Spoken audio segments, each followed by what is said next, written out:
Bonjour. La politique occupe la une de presque tous les quotidiens. On démarre justement cette revue de presse par le journal Le Quotidien qui s'intéresse aux relations Diakhaté-APR et nous apprend que le courant hausse la tension. L'ancien président du groupe Benno Bokk Yakaar lance d'après nos confrères Manko Taxawu Sunu APR. Le parti réplique, il est libre de créer un mouvement mais en dehors de l'APR. J'ignore la ligne du président Macky Sall, indique Moustapha Diakhaté après la création de Manko Taxawu Sunu APR dans les colonnes du journal L'Observateur. La vérité sur sa relation avec le ministre Amadou Ba est à retrouver à la page 6 du journal L'Observateur. Moustapha Diakhaté crée Manko Taxawu Sunu APR, renchérit Vox Populi qui nous apprend également que le porte-parole adjoint de l'APR annonce qu'il n'est plus membre du parti. Dans Walf Quotidien, l'on s'intéresse également à la crise à l'APR. Moustapha Diakhaté, un pied d'or, titre par conséquent le journal Walf Quotidien, selon qui ce dernier a créé un courant. Et quant à Abdou Mbow, il lui indique la porte. Moustapha Diakhaté défie Macky Sall selon l'As Quotidien qui parle par ailleurs de cette création du courant Manko Taxawu au sein de l'APR. Le journal d'apporter ainsi les propos de Abdou Mbow, porte-parole adjoint de l'APR qui indique dans les colonnes du journal l'As, il a fini de montrer qu'il n'est plus membre de l'APR. Donne Abdou Mbow dans les colonnes de l'As qui nous propose également le portrait de Moustapha Diakhaté, une araignée qui tisse sa toile politique.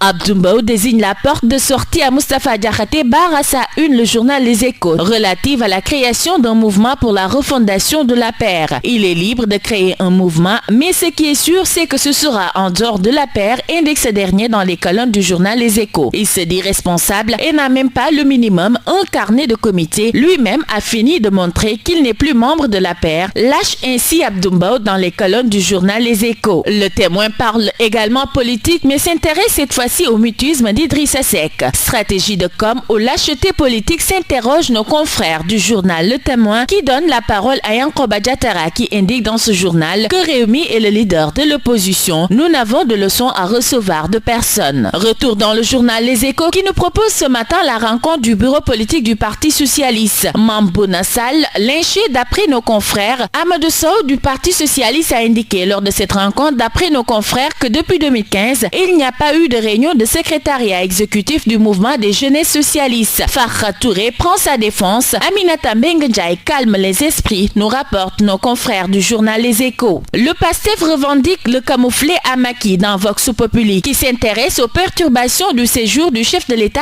à Londres. D'après nos confrères, c'est une militante du parti de Sonko qui réclamait la libération de Guy et compagnie. Mbayang Camara a été brutalisé par les nervis de l'APR, selon PASTEF, cité ce matin par Vox Populi. Ces boulets qui freinent le Sénégal sont à retrouver à la une du journal Enquête sur le régime et leurs dettes. En effet, d'après le journal, le Sénégal doit rembourser des emprunts dont l'essentiel s'est constitué entre 1980 et 2000. Selon le journal Enquête, Diouf, Wade et Macky ont tous contribué à contracter et à alourdir la dette publique. Le dialogue dessous s'exclame Rewmi Quotidien qui revient sur les réclamations de Perdjom. Avec à sa une les têtes d'affiche membres du comité de dialogue qui se sont réunis encore une fois selon dit. La note de Gorgolou est à retrouver dans Source A pour le périple du président Sall entre Dakar, Lomé, Londres à bord de l'Airbus A330-900. Non seulement d'après nos confrères, l'Airbus était plongé dans un profond sommeil sur le tarmac de l'AIBD depuis qu'il a été réceptionné en début décembre 2019, mais aussi l'A330-900 Neo, lourd de ses 290 places, se loue généralement sur le marché à 11 000 $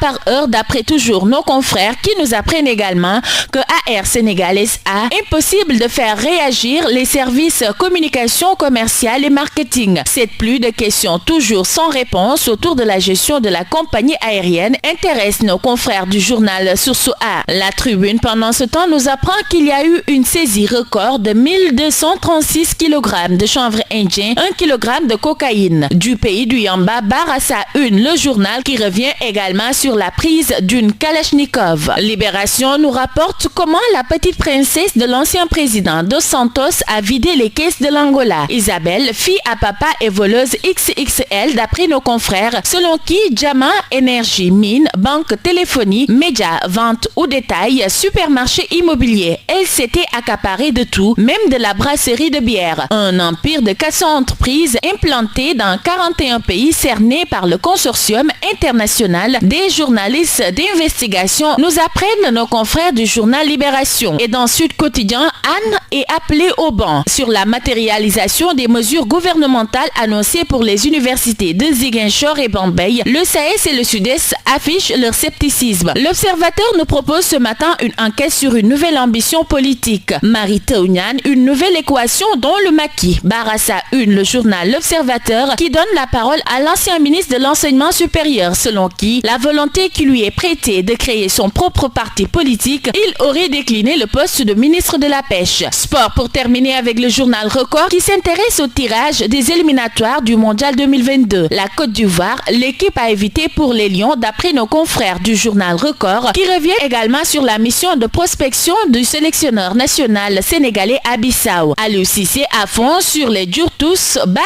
à sa une le journal Record qui nous apprend également que Tafa Gueye dévoile ses hommes de confiance. À vos journaux et bonne lecture à tous.